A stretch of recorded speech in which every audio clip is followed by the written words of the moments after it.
Good morning. My name is เจษฎาภา โฮมคำจ and my nickname is Mint. I am a 12th grade student at ขอนแก่น ทยายน School in the northeastern province of Thailand.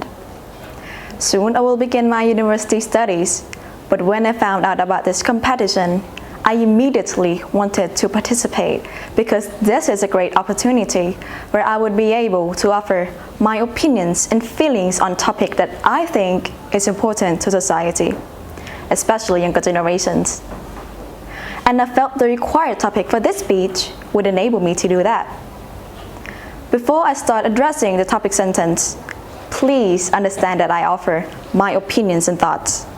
I don't claim to have specific facts or represent the views of any person other than myself. With that in mind, let's talk about the topic sentence. The best route to change engages all voices. The first time I read about this statement, my mind went immediately to the political situations that are happening in certain countries around the world, including here in Thailand. Some might say that younger generations like me would be better to stay away from discussing the issue of what is happening in our country. But I think that it is precisely the point of the topic sentence.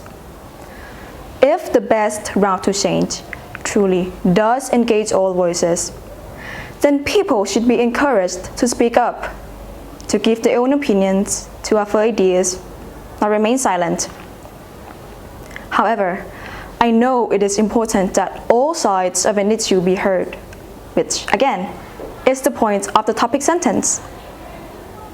Based on what I hear and see on the news as well as from people in my life, there seems to be disagreement between different groups of people about how a country should be run.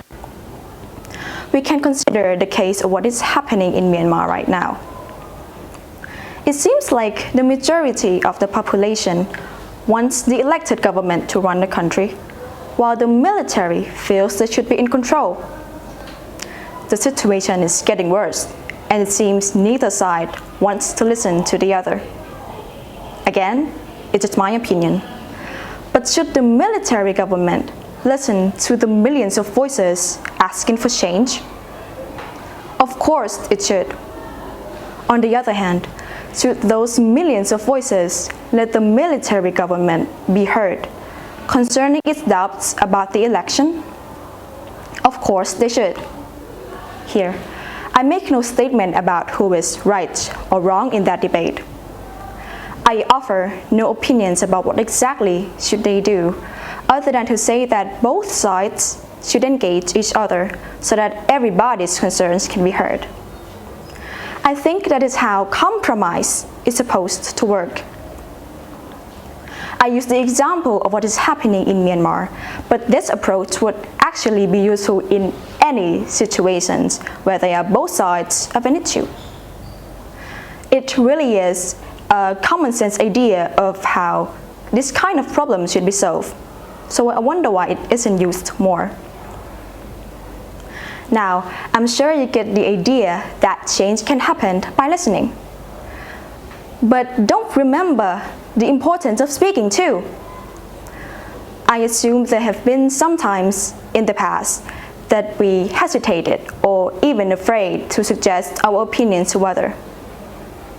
From now on, please remember that every voice has value. We are all enough to embrace our opinions to others and be that power to make the world a better place to live in. This is what we should cultivate in every social skill, from the smallest family to the biggest organization. Cultivate the equilibrium of listening and speaking independence into all citizens. I believe everyone wants what is best, but when it comes to considering others' opinion, can we truly make informed decision and impact positive change? Thank you for your time.